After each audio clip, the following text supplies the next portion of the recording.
recording. Okay. Hello, everybody. Welcome to the Somerville Job Creation and Retention Trust meeting of March 25th, 2025.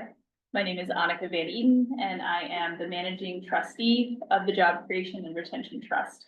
And I call this meeting to order at 6:32? 33. 6:33. All right. On March 29th, 2023, Governor Healy signed into law a supplemental budget bill, which extends the temporary provisions pertaining to the open meeting law to March 31st, 2025. This extension allows public bodies to continue holding meetings remotely without a quorum of the public body physically present at a meeting location, and to provide adequate alternative access to remote meetings. This session is being held in a hybrid format, will be recorded, and will be a public record. I will now ask the board members to confirm they are in attendance in alphabetical order. Tom Bent. Present. Vicky Coates. Here. Silvana Dinka. Not yet. Jim Hetchy. Present. Jacob Luria. Present. Right. Wilfred Mbaugh. Rachel Medcarney. Present. Annika Van Eaton, present. Rand Wilson.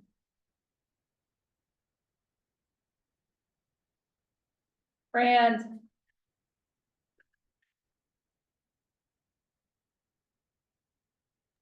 Present, thank you. Yay. Perfect. Okay, we have a quorum. I will now ask city staff to present a few house rules about using the technology. Take it away, William. Thanks, Annika. So, hello, everyone. My name is William Blackmer. I'm the Workforce Development Coordinator and serve as the staff liaison to the Job Creation and Retention Trust. When an agenda item is being presented, presentation materials received ahead of time will be displayed on the screen. If the chair asks for a public comment, please raise your hand or use the raise hand function in Zoom if you would like to speak. You'll be unmuted or given the chance to speak one by one and given 2 minutes to speak. Trust members, all votes must be roll call votes with a motion and a second. The chair will call on each board member for a yes/no vote in alphabetical order. Please note that any comments you type into the chat box on Zoom will be part of the public record in accordance with the open meeting law, and one-to-one chat is disabled in order to comply with public records law. So I will pass it to Annika for the first agenda item.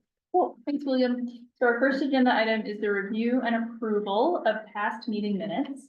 We have the January 29th meeting minutes and the February 4th meeting minutes. Does anyone have any proposed edits, corrections to either of those minutes? Okay. Would entertain a motion. Make a motion to approve. Both? Both. All right. Motion to approve the meeting minutes from January and February. Vote yes, no. Tom Bent. Yes. Vicky Coates. Yes. Silvana Dinka. Absent. Jim Hetchy. Yes. Jacob Luria. Wilfred Mbaugh, not here. Rachel McCartney. Yes. Annika Van Eaton. Yes. Rand Wilson. Yes. All right. Passes, and those minutes will be in the record.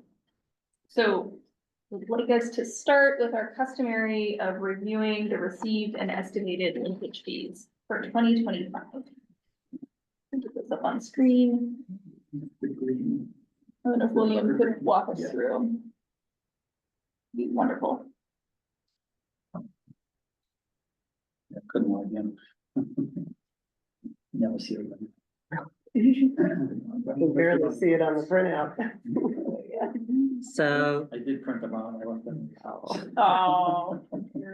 so our update since our last meeting is that we did receive a final payment from one project. That's the 100 Chestnut project in the Brick Bottom neighborhood. So that's this last line here. They paid us the second half for CO, which was approximately $238,000. Rand, I'm just going to mute you for the moment because we're getting an echo. So. Sorry, going back to the numbers. So at this time, we have approximately $500,000. With a few projects still expected to make payments in 2025. And as before, we aren't projecting the receiving of any funds in 2026 or 2027. So we have, again, these 4 projects here that we are expecting funds this year, and then beyond that, we don't have projections. So Is there a reason those are highlighted in yellow or? yeah, sorry, it's cut off here. So those are expected in the next 3 months Yep. we have. So these are groups we've been actively talking with about the invoice. So, yeah, They've received it. We're not concerned they're actually gonna pay. right. Any other questions on these figures?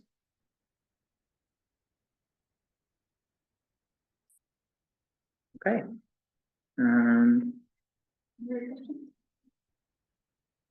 This on 15 McGrath. Yeah, that's all right. I was just gonna say, is there an update on sort of what's going on? That one's, that project's been capped, so Yeah, Yeah, I think that it won't be completed this year, so we wouldn't get any.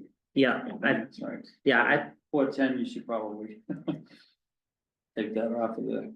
so the 410 is for the 495 Columbia. Oh, is it the next one yeah. down? But the next one down, yeah, we did receive the And we first received it, half. So the we- second one is outstanding. and Exactly. occupancy, Yep, Which is, has a ways to go. That's a good, yeah. Just physically. looking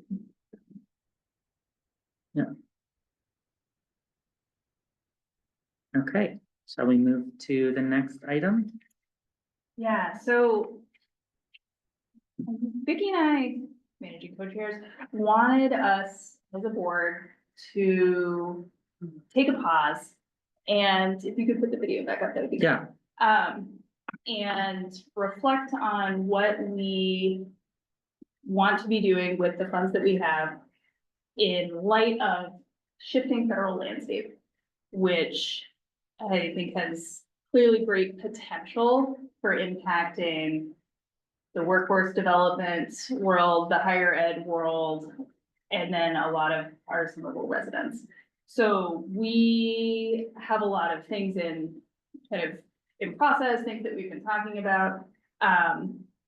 But we wanted to pause so that folks could share from our different vantage points what we're seeing and what we want to consider as we're thinking about where we want to direct our funding going forwards. So, I would welcome folks to share what you're seeing. I'll kick us off from my vantage point of working at a college affordability nonprofit. We've been following things like the substantial cost reductions to the Department of Education very closely.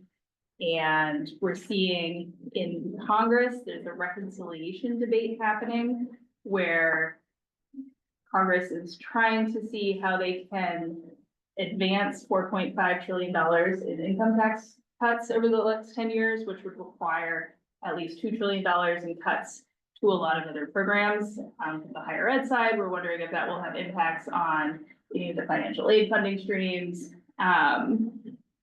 funding that could go to higher education institutions. We've seen a lot of higher ed institutions identified as perhaps having their federal funding pulled. So I think there's a lot of tenuous and moment and concern, certainly on the higher ed side, and thinking about the work we do to try and support people in enrolling in higher ed programming that they're interested in. I think that's a vantage point that I've been thinking about. And then Vicky, her day job works in workforce development, so you want to share what Yeah, you've been yeah. observing. Well, just to add to the Department of Education, about half of their employees got cut last week. And there's quite a bit of chaos in terms of Those people were administering student financial aid programs that are just in complete disarray right now. The people who are left didn't run those programs. They've got to double the workload now. FAFSA website was shut down last week because of this. Yeah, the team who oversaw the technical side of FAFSA was let go, including the folks who oversaw the connection of the IRS data to FAFSA, which determines one's eligibility for financial aid. And so my understanding is some of those folks have been reached out to try and bring them back, but it's just been like, there, and it's really rough. Yeah, so we got the budget cuts from Congress that will also affect workforce development. I doubt that very much workforce development funding will survive the cuts, given the priorities for the tax credits. And then what's left of the staff in the programs and the departments is just chaos. And so that's going to be another impact on funding, reaching students and reaching programs. The other thing that we've been seeing in both agencies, I would say, on workforce development and higher ed, is just utter chaos around what can be in funding activities. The executive order on cutting DEI and then that court injunction that reversed it 2 weeks later. So there's still, even though guidance has come out, there's still hesitation and confusion about what actually can be funded. So, yeah.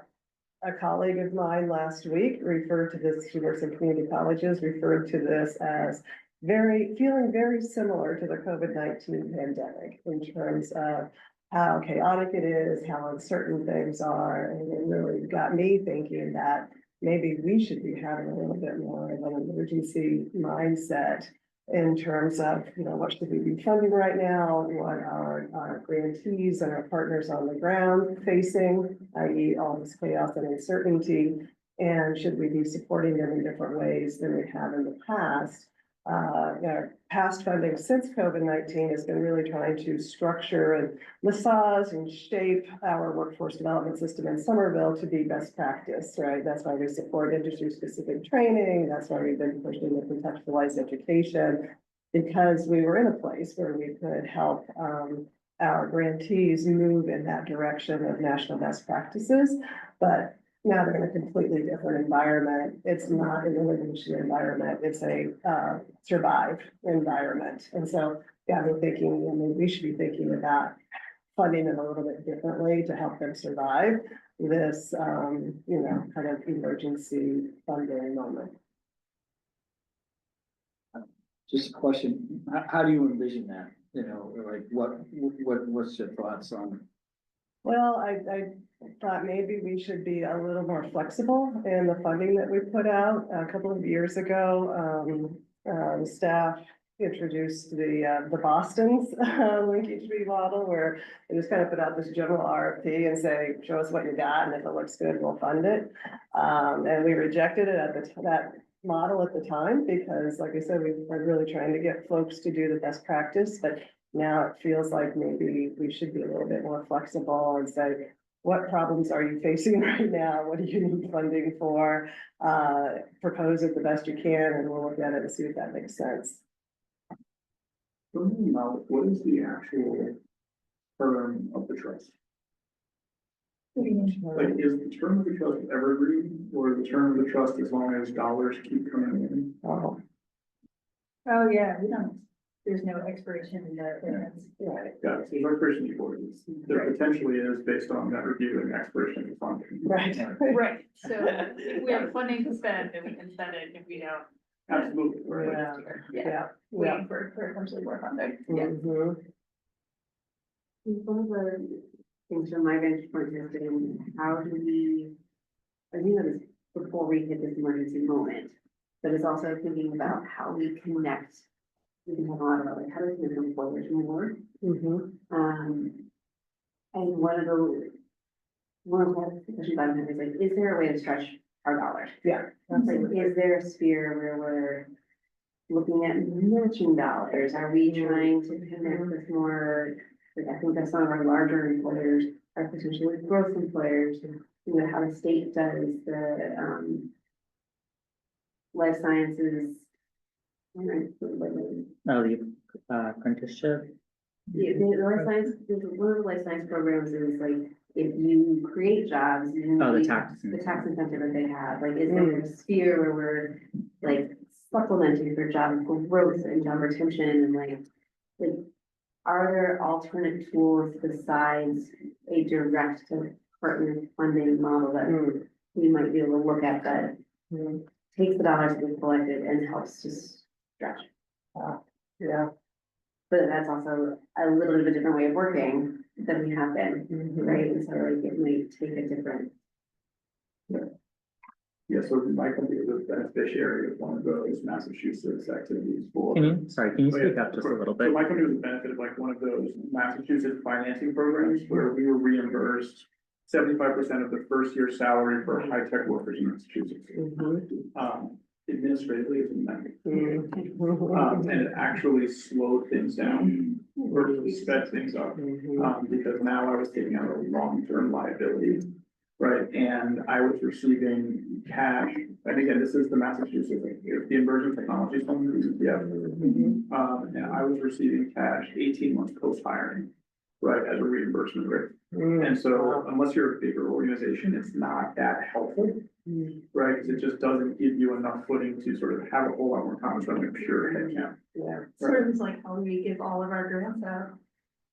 Absolutely, and it's very hard to plan around. Yeah. Right, and, like, so, every time I think about sort of emergency funding and sort of where my mind went there is, a wide call makes significant limitations, right, in terms of, there's always this trade-off for a number of awards and dollars amount. And from thinking that I knew were here, but the things I've heard, there are multiple organizations that do a great job, right, and there's some known ones that there's a little bit more of a trust to say, hey, we believe you are doing the right thing. And I think I'd be more interested in a general RFP to previous recipients to say, how can we help versus go broad and wide and potentially open the door for groups that are not using, like, I think some of the RFPs we've seen previously were not super interesting. So I think that like, yes, I would not disagree around sort of some of the relaxation of standards on things, right? But my view would be for the proven groups, make more opportunities for them versus necessarily newer activity. Yeah. Can we do a limited RFP like that? It has to be a public process. So when something that we do in our most recent RFPs has been asking for more examples of, can you tell us about successful projects when you've had to hit similar metrics?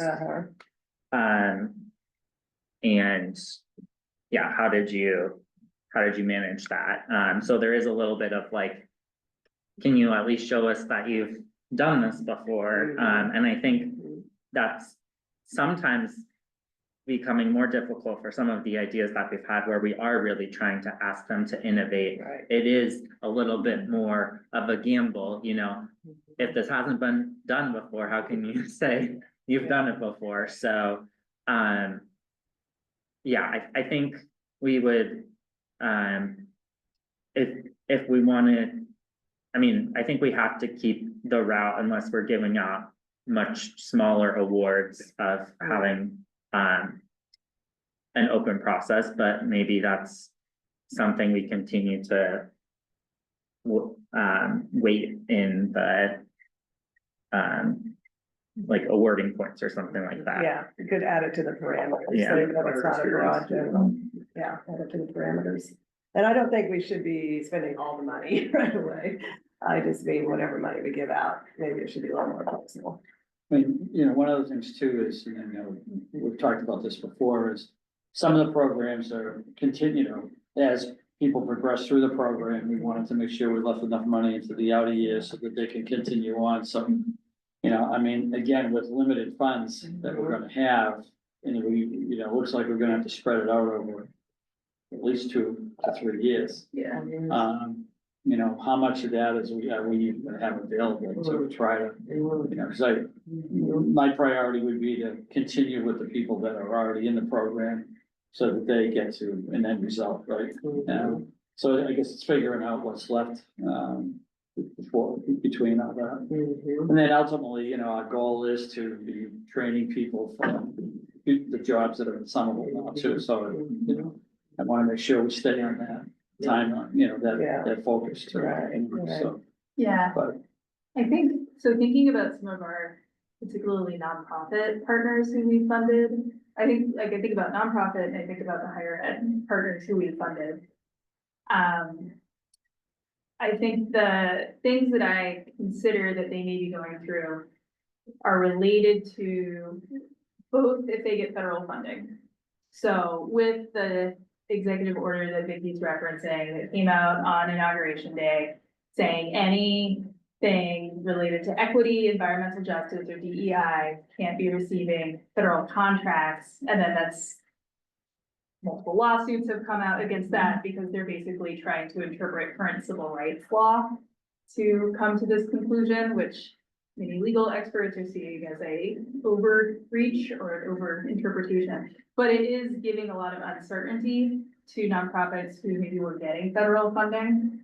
Like I see people scrub their websites, it's a big culture of fear and concern. So I guess I'm thinking both about, is there anyone in our ecosystem who is at risk of federal funding being cut either through this contract piece or through potential cuts after reconciliation and appropriation. And then the second thing I've been thinking about, well, that's the same to our higher ed partners. And then the second thing is I think the foundation funding landscape seems to be responding to this in different ways. Where some are like, oh, well, we're gonna fund more because we recognize that this is an emergency and we need to send money out. Some are not really changing, and they're not changing their processes. So we're still getting stuff of like, oh, actually, that has to be a much longer concept paper instead of this, like exactly articulate the concerns. And so I'm thinking about our partners who are working with constituents who may be really afraid or concerned, depending on what they're hearing about programs that might be cut or immigration status or families with immigration status. And so thinking about both how we can be meeting potential funding deficits within the landscape to support Somerville folks get jobs. And then also thinking about how we can try and make our processes easier, because I think this is would be another way that we could just be more supportive of the field during this time. So looking at, I think we have to look at what the options are. Is there space to cover like the administrative costs? Right, like I think one of the layers is always tricky is like, how do you fill the like operational budget? Like that is constantly the challenge for all organizations, is like, there's still a base cost, whether you're running the program or not running the program. And so much of the funding landscape, ourselves included, are around the program, right? And so like, is there, I think we have to look into the research of like, is there a sphere, are we allowed to say, you can add on, we just went through this with ARPA, where ARPA had a cap of like 15% was allowed to cover admin costs. Right. And we're doing this with the state grant right now. I think similarly, it's like a 15-ish% you can use to cover the staff who are running the program. And it can be like, and the support staff that go with them and the printer that, you know, you need to service to. But I wonder if there's a space for us to be able to change our allowances to be more flexible.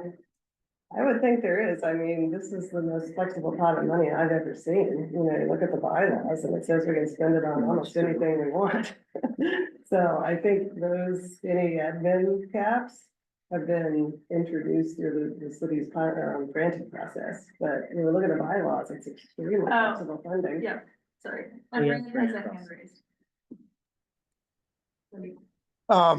Is it possible to move the microphone towards the center of the room? I can hear Vicky and I can hear Annika really well and Tom, but people at the end of the table, it's almost impossible to hear you. Do we all move down a little bit too? Yeah, Just if you, Yep. you know, if you can Some shift of it. us are also using our presentation voices, and some of us are not. There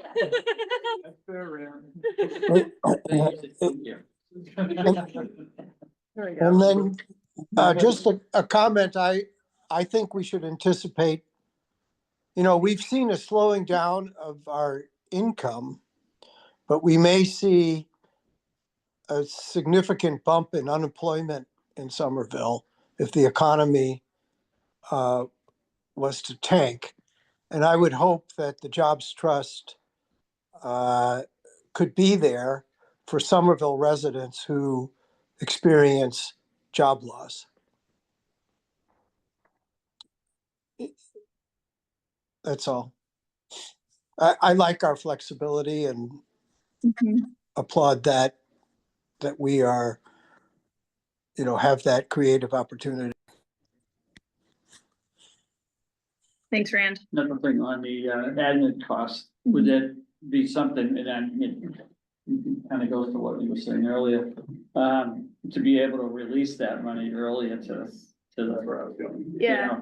So that, again, they're not funding things and not getting paid until Exactly. quite a ways later. Well, Would that be helpful, yeah, and some foundations provide general operating support. Right. So you just get a grant and you use it for whatever you need, whether it's Yeah. staff or printers or support services staff. And as far as my reading of the bylaws, we can do that with Yeah, this because they're not money. outlaying the money, to be, there has to be, it can't be, a huge percentage of it, but enough to cover their overhead costs. Yeah. So that while they're administrating the whole program, that is helpful. I would think so. So I think to formalize that, I think I'd be curious the allocations that we have outstanding that have not been dispersed. Right, and see what that looks like. Mhm. Well, we've got that on the other spreadsheet, right? A summary of what we've spent and what we're holding still. Yeah, and I'll get, I don't know, and someone please correct me if I'm wrong here, is that a report of spending that's been approved to be spent or spending that's actually gone out the door?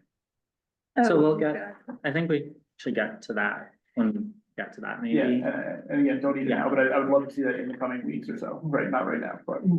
I think we'll talk about it in a few Oh, minutes. Oh, it's review of active programs and obligations. Agenda item 5, we'll go through that. So. So I think a couple things are coming out of this. Sorry, I'm gonna mute Rand. There's Oh, okay. echoing happening. Do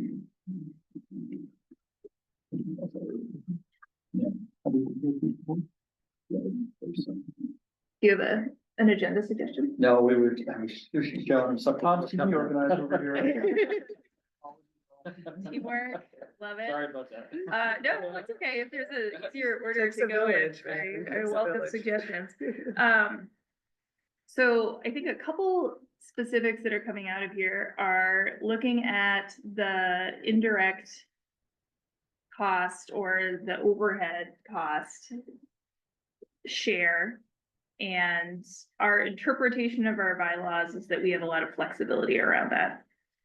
And so I think, Can I comment on that? Yeah. So I think what I would say in relation to that is that when we are putting out the RFP, we're saying, these are the programs that you want. Sorry, these are the programs that we want to see happen.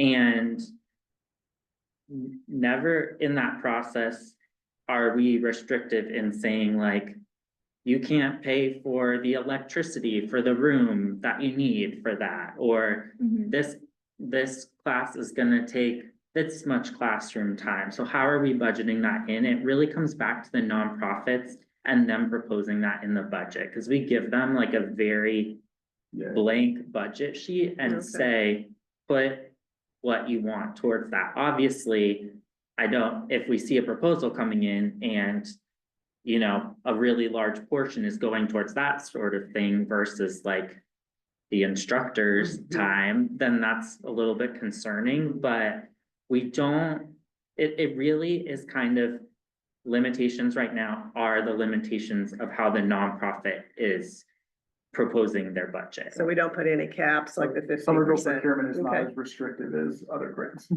well, For this budget. for this, I think the second thing we'll come to. So I think what we could do there though, is I think it can be helpful to be, hey, Silvana. I am sorry for being late. No worries. We're having a conversation on agenda item 3 around federal funding and impact on our system, thinking about what we can do to be responsive to the field in this moment. Thank you.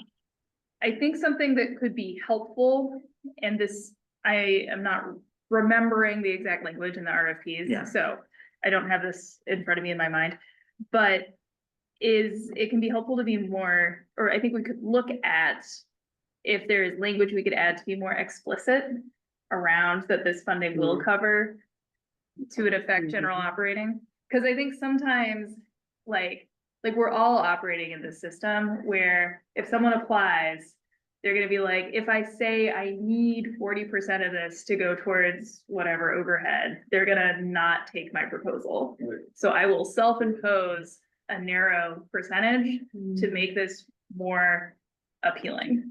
And I think something that we could think about as a board is how do we frame the RFPs to make it clear that we are trying to meet the needs of the org and that folks won't be penalized depending on sort of what we decide on for that. So I think that's a little bit around. Like, we might not be imposing a cap, but the entire field knows there's like a secret cap and they're gonna respond to that. So I think that's something we could think about. And then the second piece around the procurement is. How does it go? So it's performance-based funding. So it goes out halfway through the grant and then at the end, is that right? I always have to check. So on this. each is uniquely determined, but based on similar factors. So a lot of them have a section of the budget that's based on enrolling individuals and a section that's based on either completing of the course or placing in employment. And it's all kind of segmented out based on the number of people that they're serving. So with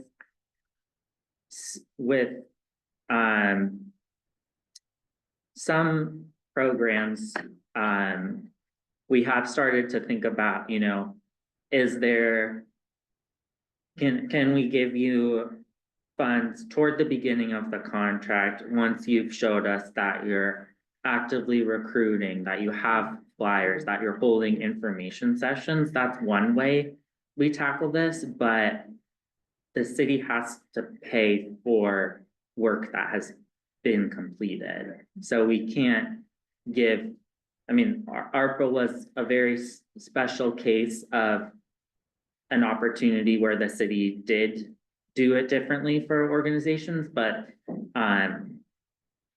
this is, yeah, we couldn't just kind of give that upfront because that's just not how we give out money.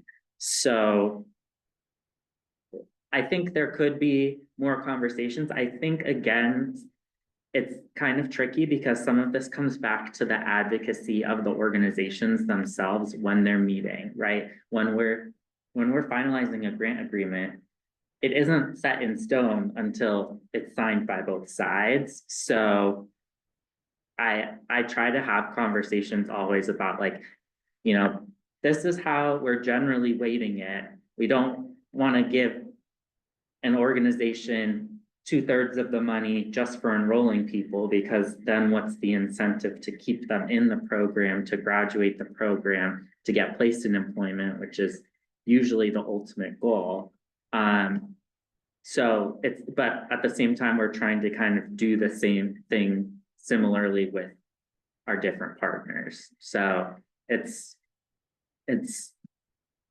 yeah, it's a little bit of a science, but I'd say some of it comes back to, like, organizations taking that opportunity to kind of have those conversations.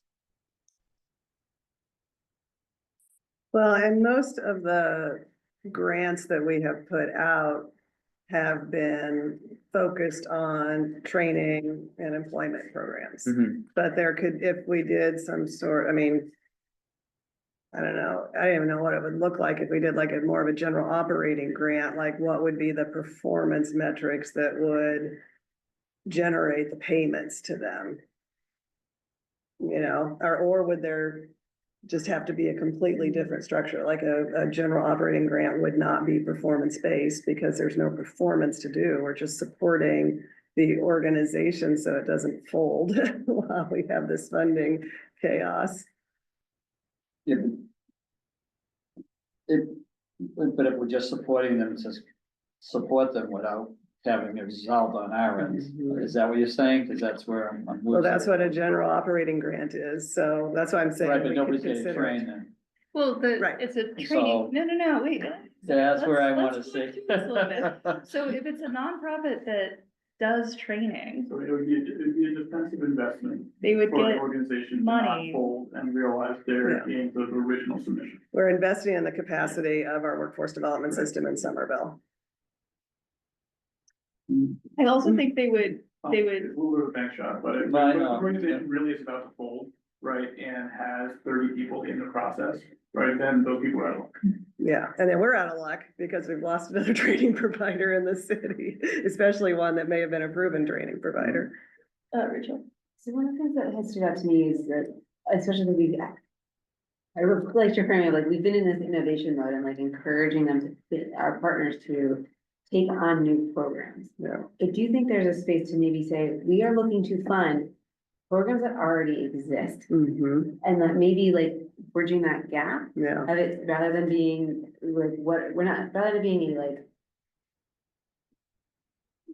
just operations, we have something that's performance based, but we're also saying like, don't bring us a brand new idea, bring us something that you've proven, you already have the staff on, you already have the, like, we just want you to keep doing what you were doing. Yeah, and Because add a that little keeps the person admin. employed, right? Like, that's keeping our Yeah. partner employed too, right? Yeah. Because it's, like, I think I do worry sometimes that some of our partners are like, well, if I'm adding a new training on this new thing, I have to hire a new instructor that doesn't, that I've Right. never worked with Yes. before. Right. And I have to Right. like do a different kind of recruitment because that's not the network I'm embedded in. Mhm. And if instead we're like, tell us what programs you run and we can fund seats in those programs. Right, I think I think Rachel is articulating what I'm thinking about. So like we have training programs that have recruited from Somerville folks. They've gotten them outcomes. They are like still aligned with the labor market. So yes, instead of being like, what if you tried a new type of training program? We're like, okay, you've got the staff, you've got the setup. Folks have gotten jobs from this before. Oh, you're about to get a big cut from the feds, like, we can shore this up. I think that's sort of along the lines of what we're thinking about, like, they're still training people, they're still running their programs. But just sort of like, how can we fit our funding to continue to run that work is, I think, the question. Is it a technical step that we could explore as like a request for information? Where you actually, like, we go out and I say, just tell us what programs you provide. And it's like a broad call to like, Here you have a certain federal funding going away on a scale of 1 to 10. how, yeah, like percentage of impact.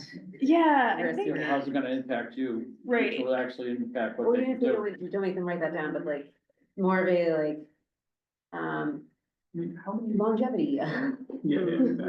mhm. Not how much runway you have, but. Yeah. well, yeah, I think that How would many be, organizations have we worked with? Like, I'm curious if this is better as a on-call. how many organizations have we worked with? 10 Yeah. to 12, yeah. So, yeah, How many would you really want to work with? I mean, how many have had great results? We're gonna pick the top half that are active now, so there's probably been some turnover in that time. I mean, I think there's sort of two things. One is, if we put out an RFP again, it needs to be an open RFP, Yep. because that's the Understood. appropriate fair process. And then the second is getting an understanding, from the field of what they're confronting. Like, I have some suspicions working in a nonprofit myself, but I think getting a sense of like, what, are you guys getting federal funding? Are you worried about this? Are there like new concerns that your clients are coming up with within this environment that has an unmet need? I think that type of question is what would be helpful. well, and is that I think, I mean, to me, the other thing is like, we have programs, so it's, like, I'm looking at our list and we'll get Charles to know, it's like, most of our list are things that are gonna go through sometime in 2025. How to, like, if I'm just learning about it if I learned about it from a friend in 2025 who had a good result in the program, like, and it's not there again in 2026, like, to me, I'm like, is there a space where we can sustain the things that have been successful? That's what I was saying earlier. Yeah. Plus, it's already programs they're doing, so they're not introducing a new program, like having to hire more staff. So it's kind of like continuing on that arc so that we're not reinventing the wheel. Helps them out because if they're losing funding somewhere else, at least they'll have this funding that's gonna keep them hopefully afloat. In the past, we've done renewal grants. Yeah. Yeah. So what was that situation? And can we do that? Were those written into our contracts, subject for renewal, grant services? So the way that I've been operating is that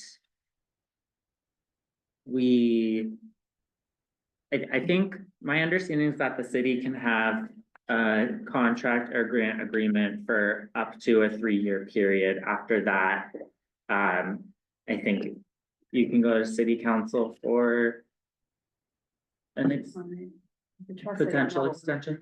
Yeah, but anyway, I've been operating off of a model similar to what we do for like other funds that go out from OSPCD, in that you want to make sure you have competitive processes year after year, because the needs of the community can change. You don't necessarily want to get locked into a longer term arrangement with a program that's maybe not having the results. You know, you want to be able to be responsive to those changes, and, you know, organizations' focuses may change over time.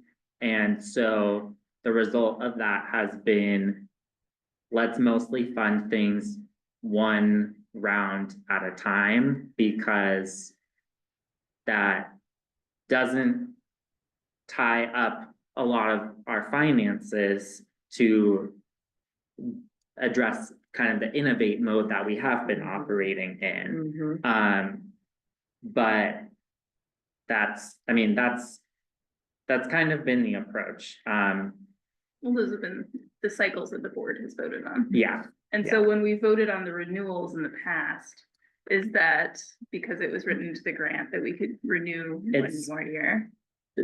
are you saying, are we talking about renewing as in funding the same organization to work with a new cohort, or extending so that people can finish their work? I feel like we've done both, Yeah. right? Yeah. Yeah, So I guess both. so the renewals, we have been having them reapply in the next RFP round, Right. because what? If it's new money. we Yeah. gotta apply in the next Yeah, one. yeah, if it's just saying you need more time to work with the same group with the same funds, then that's Yeah, just a an different extension. process. Yeah, Right, but have we been having them reapply, or could we vote under procurement law for whatever guys, for a 1-year like renewal of the grants? I think that's what I'm trying to understand. I've written a couple of these where it's been more recently, where we've been more flexible on the end date. Like, this is the dollar figure. You have up until, like, we're understanding that you might run out of that dollar. You could fill those, the example we had is, first source jobs, I'll use that one. So they were funded at a certain level. And so it's like, well, this is the funding that's left. It's technically 2 years worth of commitment. If you spend it in 1 year, 18 months, 2 years, 2.5 years, doesn't really matter to the source in this particular case. Like, we'll allow it. You have the flexibility of how long that gets spent. That's the same Knowing, amount but of money. it's a set dollar figure, right? And that dollar figure says, you know, serve as many people as you can with that dollar figure. If you are serving more people in 8 months or less people in 2 years, that's dependent on the ebb and flow of the people who are seeking out their services for career coaching, right? But that leaves a little bit of flexibility on the organization's front to say, okay, I'm gonna use that dollar figure up. And we didn't have to change how we did the performance, but I think the payout was like by participant certain periods, like. It's a little trickier. It was also it's a totally different source of funds. I do think we have to look a little bit deeper in the procurement law. Where we had done a similar role in the past, that same organization was, hey, the original one we had done was 1 year contract, possibility to renew was written into the contract. Yeah, But the possibility to renew is dependent on funds being reallocated the following year. right. So it was like $100,000 per year. But if the board were to vote to say, in that case, it was the city council, but in this case, it would be the board, if the board were to vote to say, yes, you want to refund it. Like, we're only obligating the board for $100,000 now. If a year from now, $100,000 goes your way, you don't have to redo all the paperwork. Exactly. But you're only getting a commitment from the board for $100,000 ad hoc. That doesn't give them the flexibility to plan the same way that the $150,000, you choose how you spend. You choose the spending flows with the cadence of work. Okay, I'm gonna call on Jim. We, He's if got they his didn't, hand up. perform, we weren't obligated to have to do it Right, again. yeah. Hey, Jim. Subject to. Thank Hi. you. Can I just make a suggestion? Maybe we just put a survey, like a need assessment survey to all the stakeholders that we funded in the recent past. And just put that out there to really see what the actual need is current and to see what what they feel the future needs going to be in the next year or so, given the climate that we have. And that would help answer a lot of our questions, I would think. And then, and maybe we propose like, would a, 1 year funding with an additional year be helpful? Would you feel that that would be helpful and it'd be at, maybe a different rate or a 50% rate for the second year or whatnot? So that would be my suggestion, is just try to do a survey and needs assessment to answer a lot of these questions. Thanks, Jim.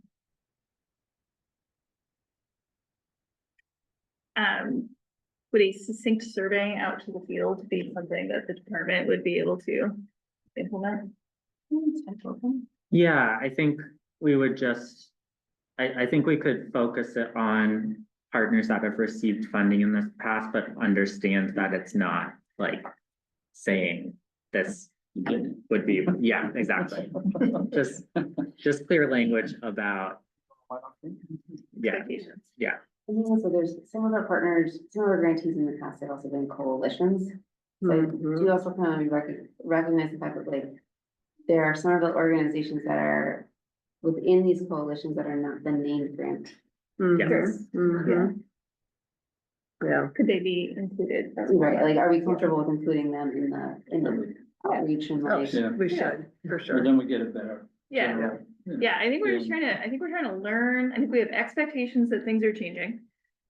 We are trying to learn, and we're trying to do that in the sort of lowest workload possible way. And the end of the day is, none of them really know, Yeah. you that's know, also and, true. I have 2 daughters that are in the federal government and they don't know, Yeah. it's like Yeah. chaos on that end too, so I think, at this point, everyone may be preparing for the worst case scenario, which is probably not a bad thing at this point just to be ready for. Yeah. But I think ultimately with these court cases, I think, all of this is gonna end up at the Supreme Court at some point, which is the way it seems to be headed. Yeah. But it could be 6 months or a year from now before it gets there, so you Yeah. might be in this limbo for a year. Yeah. But I like the idea of the survey, because that's coming from the providers, and kind of figuring out what they think, how much trouble they're gonna be in, basically, right? Right. So, and we kind of, it is like COVID, because everything changed, like, that's when we started, right? Yeah. Everyone had a pivot almost immediately from in-person classes to online, and, we got through it, but we had to do extensions then because, people ran out of time. Yeah. But And I'm sure all those, the providers were running through the same, because they didn't know where the money was gonna come from, so at Right. least they've had some short-term experience on this. Yeah, yep. I think that's a good. This feels reminder. worse though, actually, I think. Okay, I'm wondering if it would be helpful to flip the review of active programs and obligations and then do the vote. So that it's situated within a reminder of the context of where we are. Mhm. The only time being I need to walk out around 7:50. Oh, yeah, I we'll don't be, know if I'm a personal line for quorum members. we'll be done by 7:50 for sure. Yeah. Okay. How many do we have? One, oh yeah, and Sylvana's here. Hey, Sylvana, someone put something in the chat. Oh, Rand, sorry, Rand. Okay, let's go to review active programs and obligations. And that will include an update from one of our subcommittees, but let's get to this, which we've got a spreadsheet of our investment priorities of what's currently running. You zoom in just a smidge more. Yeah. I know it's tricky.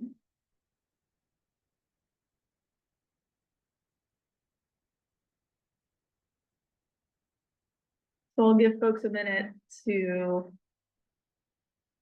review this and then pose any questions if we have any to remind ourselves of what we're looking at.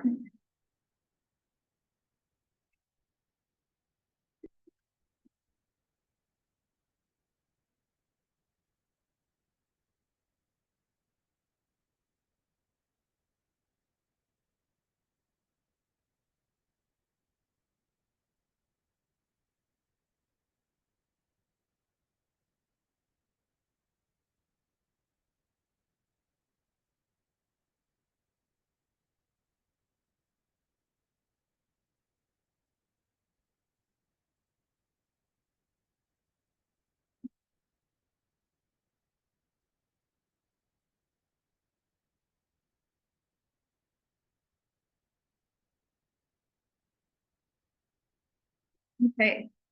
Does anyone on the computer have any questions? Let me see if anyone's raising their hand on your side. Not All right. right. Does Yeah. anyone in the room have any questions? Okay. Oops, I do. No, question from Vicky. Yeah, the financial literacy, 250,000 at the very bottom. Could somebody remind us, we were holding that and then I thought we had an idea for that. Is it It's It's just just status of that one? Because I was No, I'm not also, sure if we, I think we were gonna start a subcommittee about it. okay. Wasn't there a Um, women's empowerment thing associated with that? So we haven't put out an RFP, so I think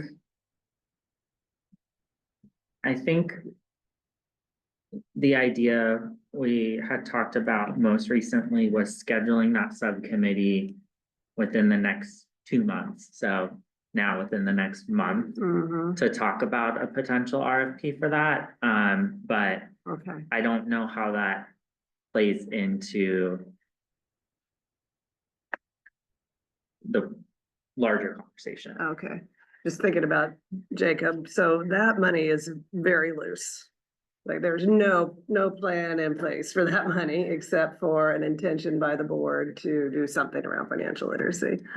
The 400,000, the two yellow highlighted ones, 400,000 and 300,000 have had RFPs built around them and are pretty much ready to be released if we can vote for that tonight. So those are Well, harder. I think on the good municipal jobs training program, when the subcommittee talks, I don't think is, Oh yeah, that's gonna go forward. let's get an update from the good municipal job Okay. subcommittee meeting. Okay, I think that's the subcommittee meeting that's met.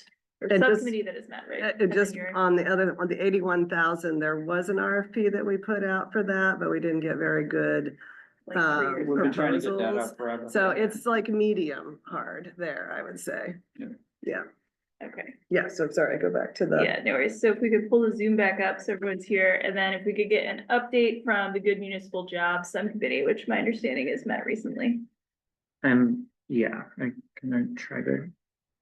I don't, Oh, you did it! okay, Yeah, I there we can go. see everybody. Hi.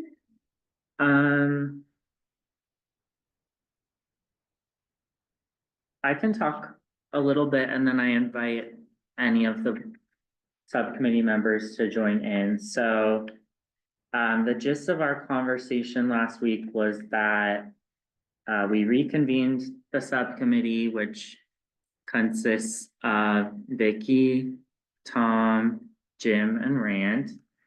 And I gave an overview of a meeting that I had with the Department of Public Works to talk about the hiring needs that they are seeing. And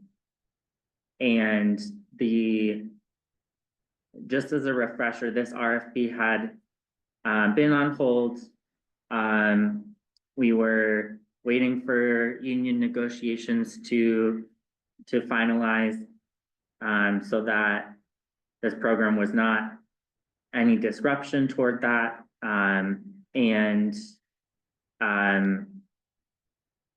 We had, I'm pretty sure where we had left it as the subcommittee was saying, you know, we have an RFP that we can put out, and then it really, the responsibility is then on the applicants that respond to that RFP to kind of drive the process of connecting residents to the municipal jobs that there are vacancies for. I shared a little bit in the meeting that Department of Public Works, when I met with them, they didn't express having a lot of capacity to be very intimately involved in this project.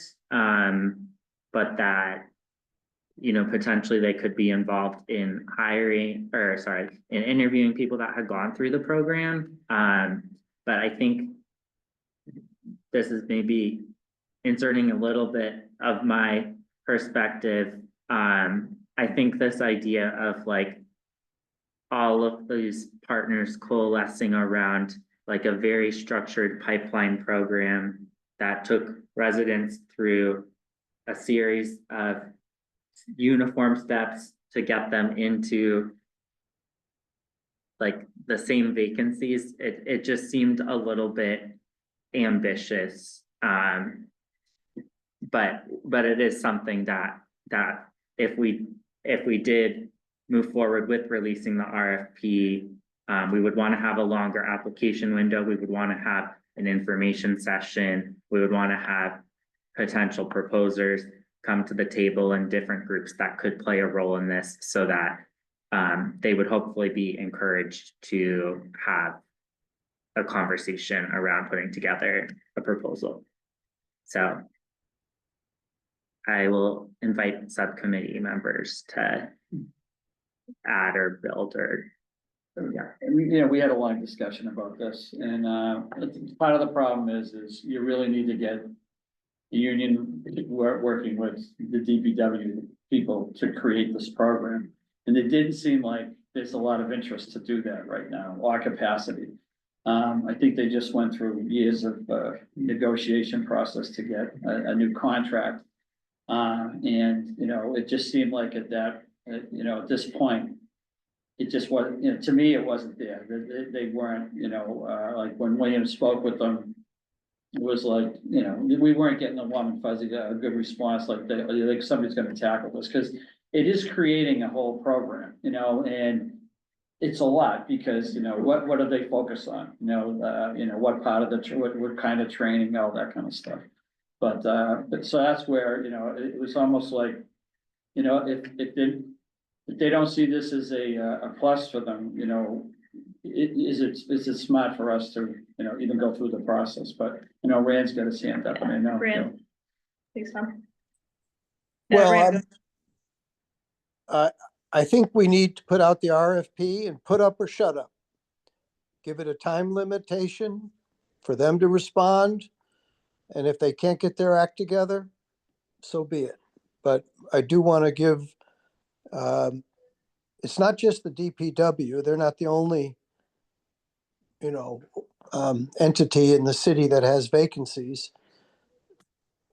But I feel like we should give the union and city management an opportunity to come together and respond to our RFP. Give them 6 weeks. I don't think they're going to do it, but give them a chance to respond. And if they don't, we can reallocate that money elsewhere. As a non-subcommittee member, I didn't realize that that was what that was the audience of the RFP. Mhm. what do you mean? That's, My understanding was that the audience of the RFP would be more like looking to the training providers to then like Marshall. well, this has been the issue with this one, I think, it's like, who is the provider here? Because, like in the building trades, the unions, you know, the carpenters have their training, the electricians have theirs, the plumbers have theirs. Here, you're trying to meld a whole lot of different trades into like one training program. Now, could it be, I think we did have correct me if I'm wrong, but I think we did have some kind of a discussion on almost like a pre-training program that they could develop to help people, with the basics of, you know, the different parts of the trades that are in there. A lot of things that are you know, common to all of them, you know, you have to have OSHA training, you have to have, you know, just general job site training and, you know, how to prepare, things like that. So it depends on where they want to go with this, but, I think the problem is I think it's a big ask to develop a program. Now, could you get somebody outside to develop a program? Maybe, you know, like maybe the, Asian American Civic Association, they've had, you know, experience doing a lot of different, types of trade programs. Could they put something together that would be, I know even, some of the unions, I know, like the electrical union, some of the other ones today they're having a pre-apprenticeship program to get, you know, people that say weren't maybe brought up in the trades, at least through like a year of training so that they can decide which way they want to go and all that type of thing. But this is very ambitious. I've always felt like it's a tough one to do right off the stretch, but I'm not sure how we're gonna write that RFP, you know, what are we gonna be asking for in this, and then getting it out, so, But you know. it's been written already. It wasn't, you know, it's been so long, I'd wanna look at it again, because, you know, how it was worded, to be honest with you, how long ago did we write that? It was a while ago, years. right? Yeah, 2 years ago, so. To me, the world's changed in 2 years too, you know, Yeah. so. I mean, so the audience for it is really a partnership. And the idea is that this is like the apex of the innovation pushing, right? You want to have people who can do the training. You want to have people who can provide the support services. You want to have the city involved so they hire people. And we want to have the unions involved to make sure that they're good jobs. So we're really looking at the functions that we wanted to support for a good, solid program. And then it said, okay, then these types of people need to be involved. But that's opposite of what we talked about earlier today, right? There's not It having is, new programs, it is, you know, yeah. so that's the other issue with the funding issue, the way it is now. Mhm. Would that 400,000 be better spent somewhere else? Yeah. I don't know, but we've gone through this for a long time. We probably should put the RFP out. I'd want to review it again, at least one more time before we send it out, to just get a better grasp on it. But like you said, Vicky, it has to be a lot of partners to make this one work.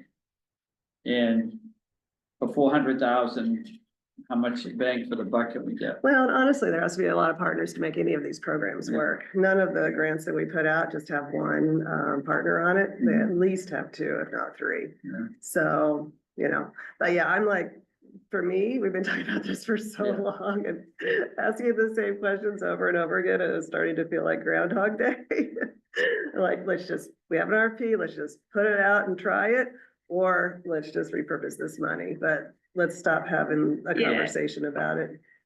I think if we, I'll speak as like, as city staff, right, like the city commitment to. What is the city commitment is the piece that's a little bit complicated, right? Like, how are we, what obligations are we placing on the city in this program? I Right. think that will be negotiated by the partnership. And is it like, is the funding flowing to, HR? Is the funding Well, flowing Who's to, the lead? right? That's really what you So I'm said. gonna, Like, is Yeah. I'm gonna step in Mhm. as the meeting facilitator Yeah. Yeah. and highlight, these are some conversations we've had a couple times. We voted to obligate the funds and the RFP is written. Yeah. So for us to change our mind, we would have another vote. Mhm. So I guess I am wondering, is there someone making a motion for us to re-obligate the funds and change the course? Not here. Okay, so then carry on. I think if the subcommittee wants to read the RFP again, then that sounds like a great thing to organize offline. We have two votes. But we can go ahead with releasing the RFP, right? Because we've voted to obligate the money. Yes. I mean, What we should do is have Rand, what's up? Rand, Well, this is why I wanted to put it out. Put a firm date for a response. And if there's no response, then we can tear up the RFP and reallocate the money. But I feel like, this is something that the municipal employees union wanted.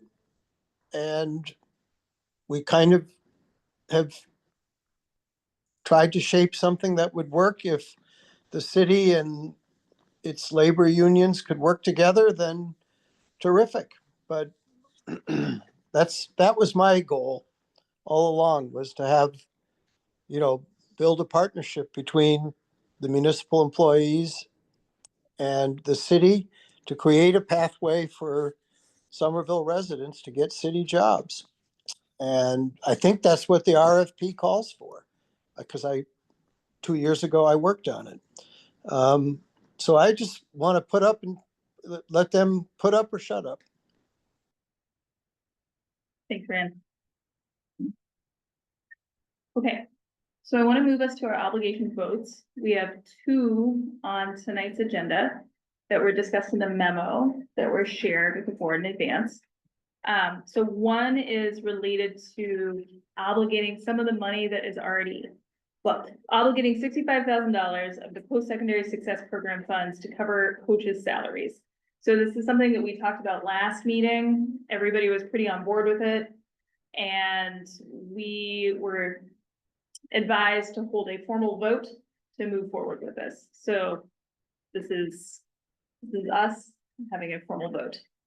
I move to obligate $65,000 of post-secondary success program funds to cover coach salaries.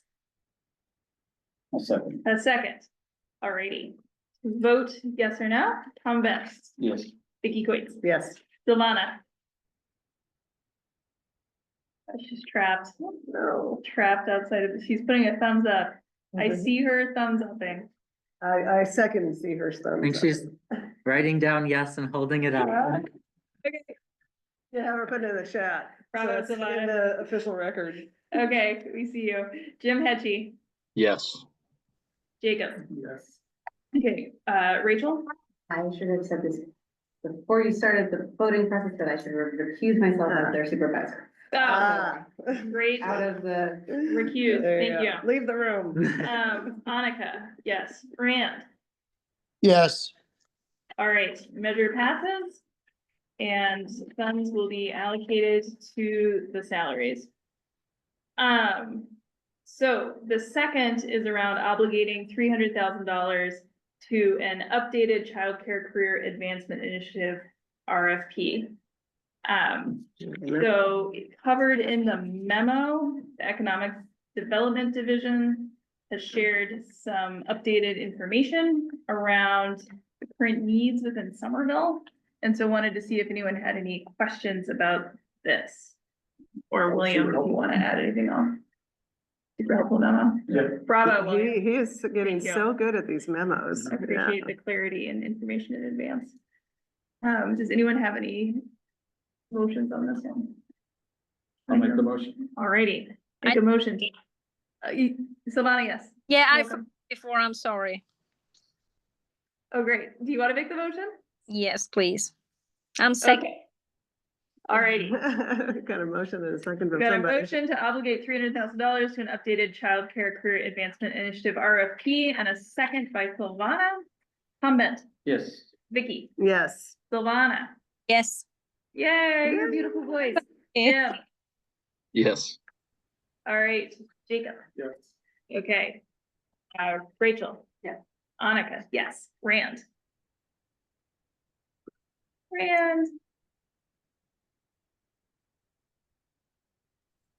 Yes, Alrighty, measure passes.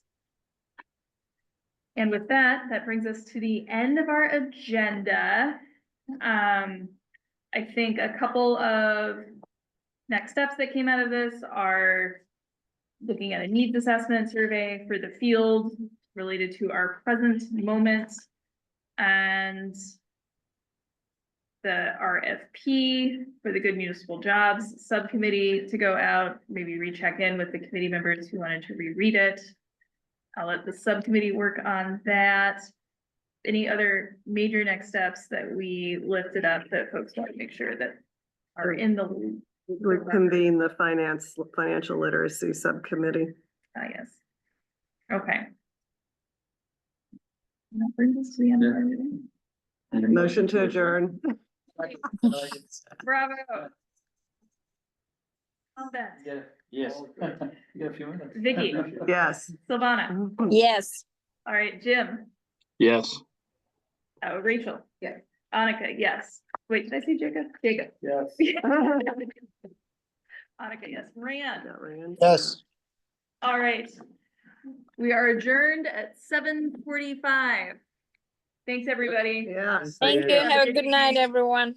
Take care. Thank you. 6 minutes. Hey. Yeah. Nice. He also gave you a. Yeah, if anyone needs a lift, I'm going that way, so.